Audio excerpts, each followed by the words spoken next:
बिस्मिल्लाहिर्रहमानिर्रहीम अस्सलामुअलैकुम। मेरा नाम है ख्वाजा मोहम्मद उमर और आप देख रहे हैं बाइकमेट पीके। सो जेंटलमैन, बड़ी इंटरेस्टिंग वीडियो के साथ हाज़िर हूँ। कैसी जगह है चेक करें ना।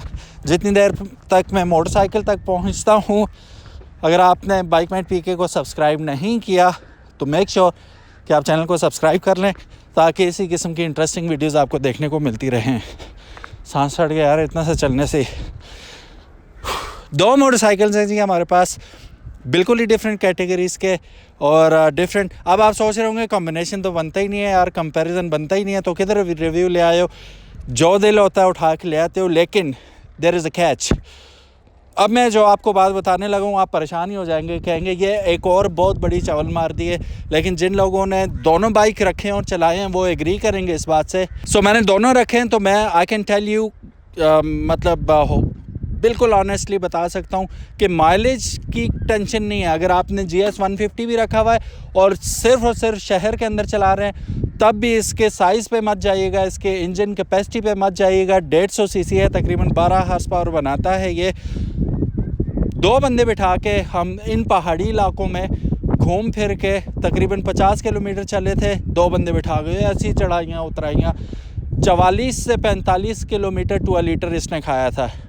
Can you believe it. उसकी वजह है इसका बटरफ्लाई कार्बोरेटर जो कि लिटरली सूंघता है पेट्रोल। दूसरी तरफ हमारे पास है the king of mileage 70 CC, जिसके बारे में मशहूर था मैं ते होंडा ही लेसा।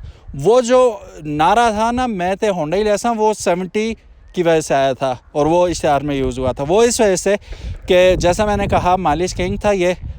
अब का नहीं पता क्योंकि मुख्तलिफ़ किस्म की आरा है लोगों को। बाज़ औक़ात ये 50 मैक्सिमम 50 देता है ऑन अ गुड डे, वरना 45 से 50 के दरमियान माइलेज दे रही है। और प्लेन इलाके हैं तो वहाँ पे थोड़ा सा ज़्यादा दे देता है। तो ये थोड़ा सा इसमें फ़र्क है। तो अगर आप देखें तो नेक टू नेक है। अगर आप GS पर भी जाते हैं तो तब भी माइलेज में आपको इतना बड़ा नुकसान होने वाला नहीं है। एक बात होगी। अब जो वीडियो का टॉपिक है कि हमारे पास तकरीबन 1 से 1.20 के दरमियान बजट है, अगर तो हम कौन सा मोटरसाइकिल लें। क्या हम नया 70 सीसी निकलवा लें जो कि होंडा का हो, या हम यूज़ GS 150 ले लें। अगर मेरे पास 1 लाख से 1,20,000 का बजट है तो मैं क्या लूँगा। थोड़ा सा तजर्बा है और अक्ल भी है मेरे अंदर।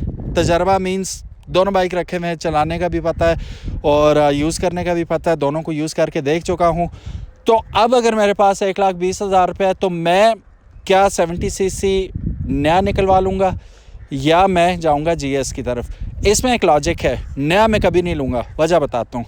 एक तो सबसे बड़ा मेजर फैक्टर उसकी प्राइस है।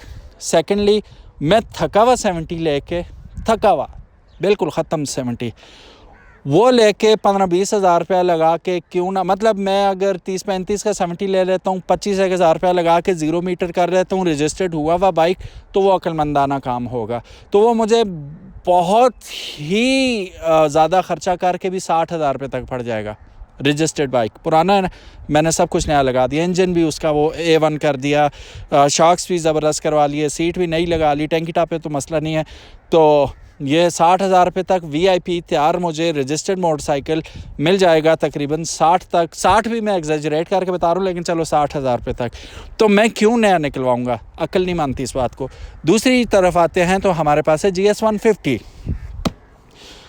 ये जो शहज़ादा है तो बहुत अच्छा, लेकिन जैसे 70 की प्राइस जो है वो जस्टिफाई नहीं कर रही 1 लाख प्लस, उसी तरह इसकी प्राइस भी इसे जस्टिफाई नहीं करती जो करंट इस वक्त सिनेरियो जा रहा है। तो मैं क्या करूँगा कि मैं फिर ब्रांड न्यू जो आपका GS 150 है 2.30 के करीब हो गया जी, तो मैं 2,30,000 क्यों लगाऊंगा।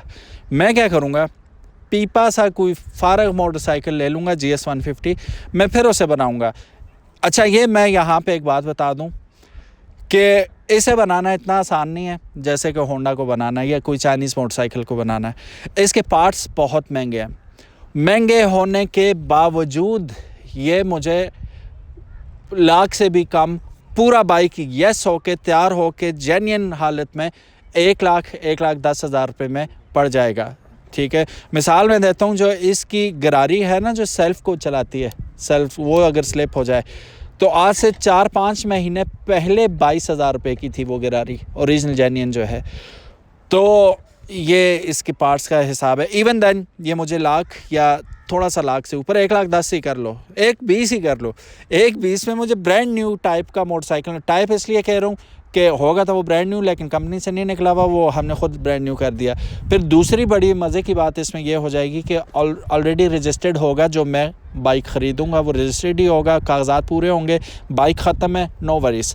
फ्रेम उतारी, रंग करवा दी, अच्छा एलॉय व्हील वगैरह अगर आपने इसके साथ लगाना है, डिस्क ब्रेक लगानी है तो 25 से 28 हज़ार रुपये का उसका ख़र्चा है। तो आप इसे स्पेशल एडिशन भी बना सकते हैं, वो भी आपको एक सहूलत मिल जाएगी। तो वो एक्स्ट्रा है, अगर आप करना चाहें तो वो 25 से 30 हज़ार का वो ख़र्चा एक्स्ट्रा है, वो करना चाहें तो तब, वरना ये कि 1,10,000 रुपये तक ये आपका बाइक रेडी हो जाएगा।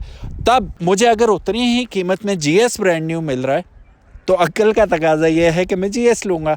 I will never go for 70।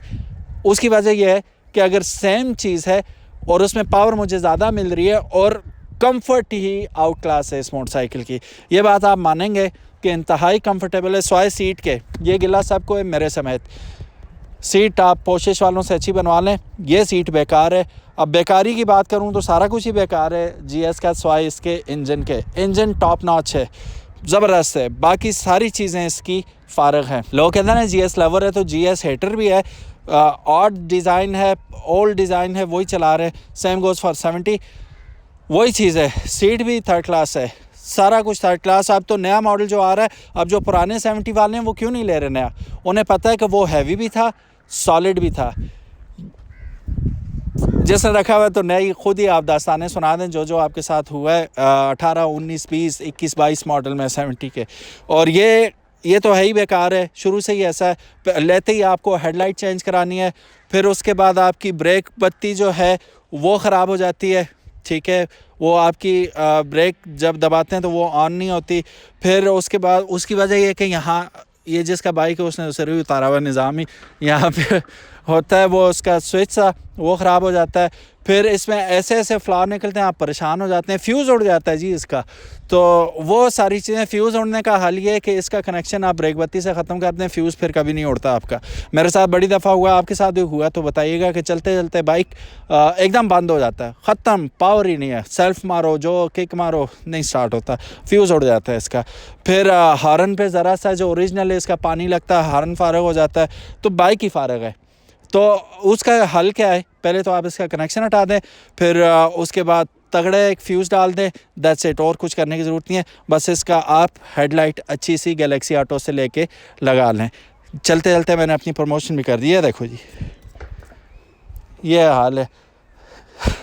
Thank you so very much for watching this video. उम्मीद है आज की वीडियो आपको पसंद आई होगी। इसमें हमने क्या किया कि 1 से 10-20 के दरमियान अगर आपका बजट है तो आप क्या मोटरसाइकिल ख़रीदेंगे और क्यों ख़रीदेंगे। मैंने अपना आपको बता दिया कि मैं क्या करूँगा, आपने अपनी जो आपके हिसाब से बेटर ऑप्शन है वो कमेंट सेक्शन में हमें ज़रूर बतानी है। अपना बहुत ज़्यादा ख्याल रखिएगा। बाइकमेट पीके देखते रहिए, सब्सक्राइब नहीं किया तो go for it, it's for free. अल्लाह हाफिज़, अस्सलामु अलैकुम।